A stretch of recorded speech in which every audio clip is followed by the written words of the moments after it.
Hello বন্ধুরা, তরুণ bird farm YouTube চ্যানেলে আপনাদের জানাই অনেক অনেক স্বাগত।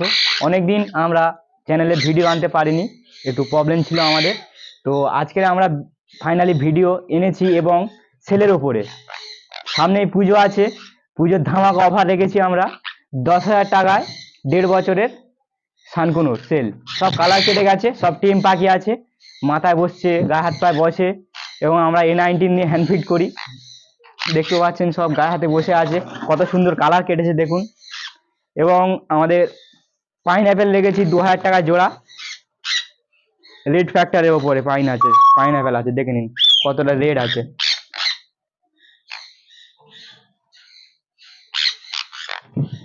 দেখতে পাচ্ছেন কত সুন্দর কালার কেটেছে, 1.5 বছরের পাখি আছে সব।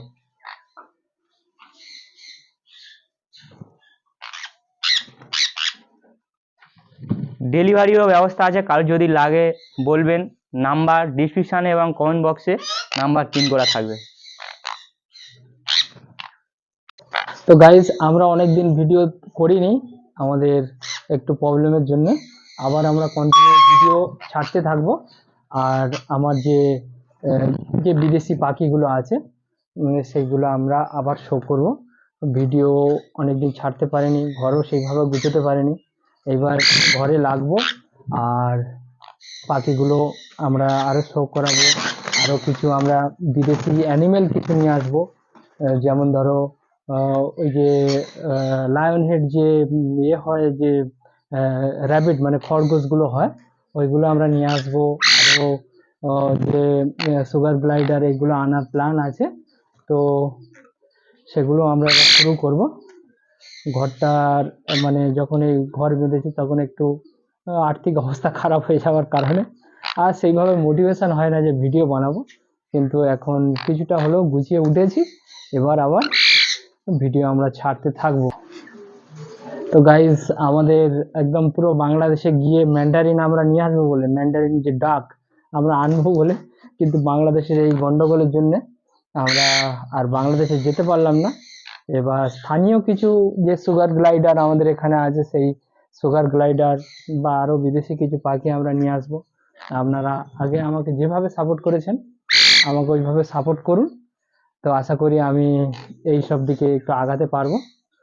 আর আমাদের ডোডো আগে আমাকে দেখে ভয় পেত, কেন এ সেমই ছিল, কিন্তু মধ্যিখানে পড়ে ছোট কেজের মধ্যে, যেখান থেকে আমরা এনেছি ছোট কেজের মধ্যে রাখতো, তো অ্যাগ্রেসিভ টাইপের ছিল। এখন এ আমাদের সাথে ঘুল মিলে গেছে, কোনো অসুবিধা নেই, দেখো আর কোনো ভয় পাচ্ছে না। আর ডোডো আগের থেকে অনেক হেলথ ভালো হয়েছে। আগে সেইভাবে ফ্লাইং করতে পারতো না, এখন খুব সুন্দর ফ্লাইং করছে। তো আপনাদের সহযোগিতা থাকে যদি, তা ডোডো আমাদের মেল, একটা ফিমেলও এর জন্য ব্যবস্থা করবে। এখন অনেকটাই টেম হয়ে গেছে আর খুব সুন্দর হেলথ হয়েছে, আর কাউকে ভয়ও পায় না।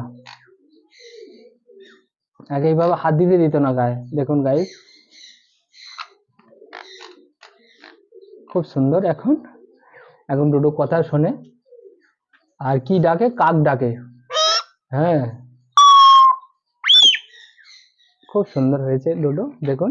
আগে গায়ে হাত দিতেই দিত না, এখন অনেকটাই টেম হয়ে গেছে। ও বাবা, কামড়াবি না। আর গাইস, এই যে সানকনর গুলো আমরা কিছু সেল আউট করে দেব। এগুলো 1.5 বছরের পাখি, আর সব গায়ে কালার এসে গেছে।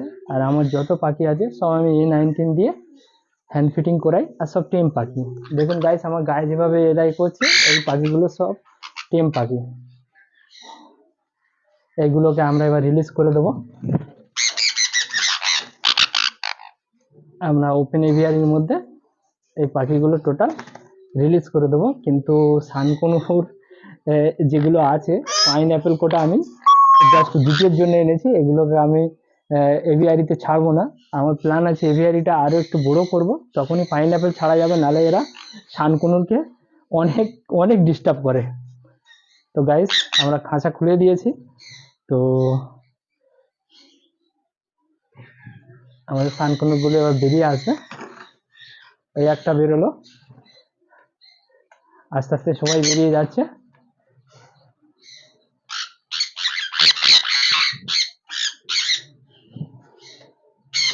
দেখুন গাইস, আমার এভিয়ারিতে পাখি একটু কমে গেছিল। এখন আবার শানকনুর আরো 8-10 পিস ছেড়ে দিচ্ছি, 12 পিস টোটাল ছেড়ে দিলাম।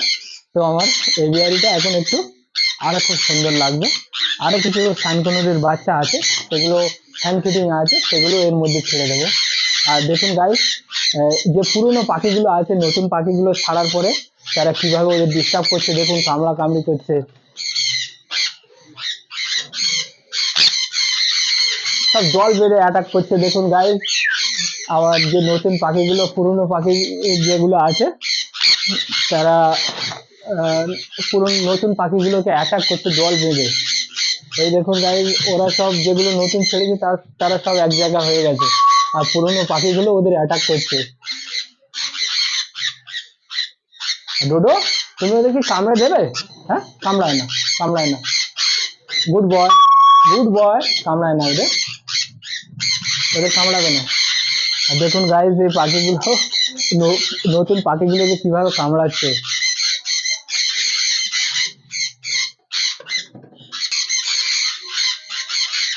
আর দেখুন গাইস, আমার এভিয়ারিতে যে করেছি চারধারে গাছপালা কি সুন্দর আছে, আর একদম যে প্রাকৃতিক পরিবেশটা ওদের দেওয়ার চেষ্টা করেছি। দেখুন প্রাকৃতির মধ্যে আমার এই এভিয়ারিতে কোনো পাখি এখনো পর্যন্ত অসুস্থ হয়নি, এটাই আমার সব থেকে ভালো লাগে।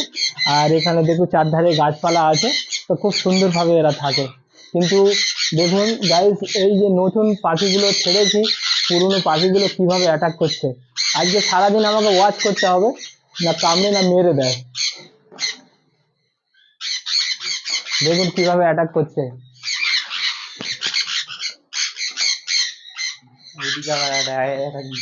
আর দেখো ডোডো, আমাদের ডোডো এই বাচ্চাগুলোকে কামড়াতে চাইছে। কেন কেন তুমি ওদেরকে কামড়াচ্ছ? একসাথে থাকতে হবে তো, হ্যাঁ, একসাথে থাকতে হবে, হ্যাঁ, ওদেরকে কামড়াবে না, কিন্তু গুড বয়, হ্যাঁ, গুড বয় তো, হ্যাঁ, গুড বয় এরকম করে না। ও বাবা, ও বাবা, কি ভয় পেয়েছে? না না, কিছু করবে না ওদের। কি হয়েছে? হ্যাঁ, কি হয়েছে কি? হ্যাঁ, কি হয়েছে? ওদের কামড়াবে না? কেন কামড়াচ্ছে ওদের? কামড়াবে না, তুমি তো গুড বয়। হ্যাঁ, গুড বয় কামড়া কাউকে? তো গাইস, যেভাবে পাখিগুলোকে দেখুন, যেভাবে ওরা অ্যাটাক করছে, আমি তো ভাবতে পারছি না কি হবে।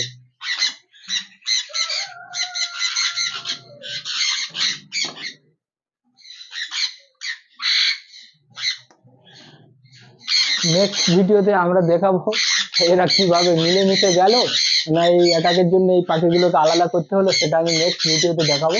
তো গাইস, ধন্যবাদ।